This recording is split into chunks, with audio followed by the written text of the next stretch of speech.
જીવનની નવલકથાના એક પાના ઉપર સુખની વાત લખી છે તો બીજા પાના ઉપર દુઃખની કહાની લખેલી હોય, અને ત્રીજા પાના ઉપર જ્યાં જોઈએ ત્યાં તો કંઈક સંયોગની વાત લખી હોય. ચોથું પાનું જ્યાં જોઈએ ને તો અડધું ખાલી, અને પાંચમું પાનું જોઈએ તો કંઈક નવું જ પ્રકરણ લખેલું હોય. આવી જિંદગી છે હો, એક એક પાનામાં નવું નવું લખેલું છે.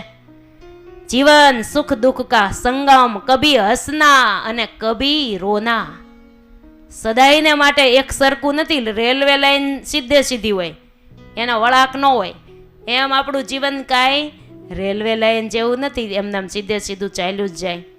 ભગવાનના આશ્રય કરીને પહાડ જેવા દુઃખ જીવનમાં આવવાના હોય ને, તો પણ ભગવાનનો આશરો જેણે કર્યો હોય ને, ભગવાન ભરોસે જે જીવે ને, એના દુઃખો ભગવાન બધા જ હળવા કરી દેશે હો.